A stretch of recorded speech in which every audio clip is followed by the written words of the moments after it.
వ్యూవర్స్కి నమస్కారం.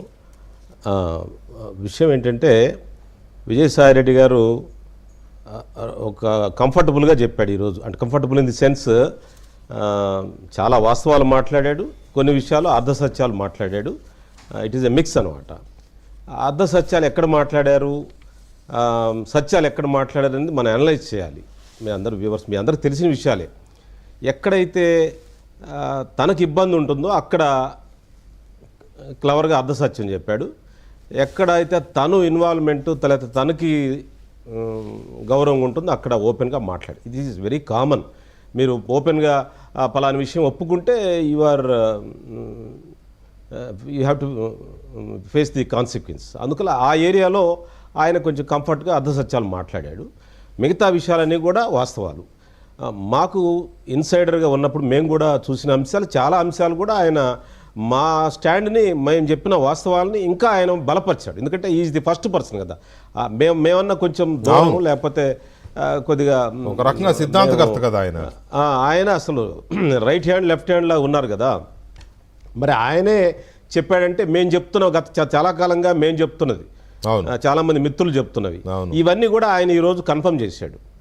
ఎక్కడ అర్ధసత్యాలు చెప్పాడంటే ఆయనకి డైరెక్ట్గా ఇన్వాల్వ్మెంట్ తగిలే దగ్గర కొంచెం డిప్లొమాటిక్గా మాట్లాడారు. అర్థం చేసుకోవాలి దాన్ని, దట్ ఆస్పెక్ట్ మనం అర్థం. కానీ విజయసాయిరెడ్డి గారు చెప్పిన వాస్తవాలు కఠినమైన వాస్తవాలు.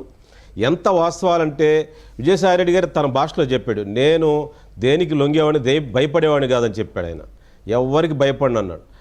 అంత భయపడని వ్యక్తినే భయపెట్టారు ఆ కోటమి, ఆ కోటరి ఎంత భయంకరమైందో మీరు అర్థం. ఆయన విజయసాయిరెడ్డి చాలామందిని భయపెట్టగలుగుతాడు, లేకపోతే ఆయనే భయానికి లొంగని మనిషి.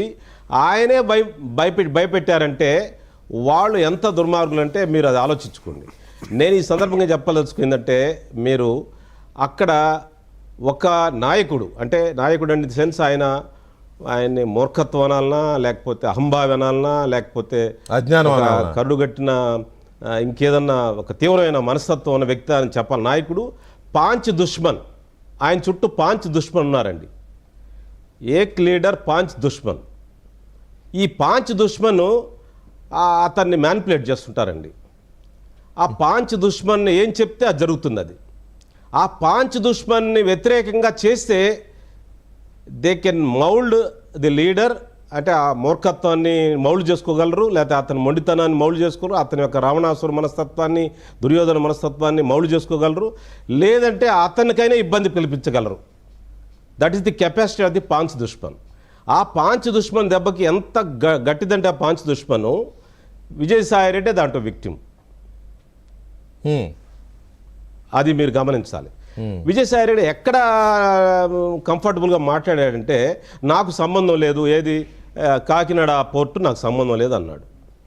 నేను చెప్తున్నాను, ఆ కాకినాడ పోస్టు రావు గారు ఈ బిలాంగ్స్ టు మై డిస్ట్రిక్ట్, మా జిల్లా వాసే. ఆయన రాజశేఖర రెడ్డి గారి దగ్గర నుంచి కొన్ని సంబంధాలు ఉన్నాయి, కాంగ్రెస్ పార్టీలో ఉన్న ముఖ్యమైన వ్యక్తులతో కొన్ని సంబంధాలు ఉన్న వ్యక్తి. ఖచ్చితంగా ఆ విక్రాంత్ రెడ్డి అతను డైరెక్ట్, అంటే అతను జగన్ గారి బినామీ విక్రాంత్ రెడ్డి గారు. జగన్ గారికి తెలియకుండా జరగదు. అది జగన్ గారి బినామీ విక్రాంత్ రెడ్డి. చాలా ఈ విషయం కాదు, మీరు కొన్ని వాహనాల కొనుగోళ్లు జరిగాయి గత ప్రభుత్వ హయాంలో, దాదాపు 5-6 వేల కోట్ల రూపాయలు, 10,000 కోట్ల రూపాయలు వాహనాలు, అన్ని వాహనాలు, అన్ని రకాల పిచ్చి వాహనాలు కొన్నారు. బియ్యానికి వాహనాలు, పశువులకు వాహనాలు, కుంభకోణం. ఆ కుంభకోణం మీ టీవీలో ఒకసారి నేను చెప్పాను. నేను ఆ కుంభకోణం అంతా ఈ విక్రాంత్ రెడ్డే. అది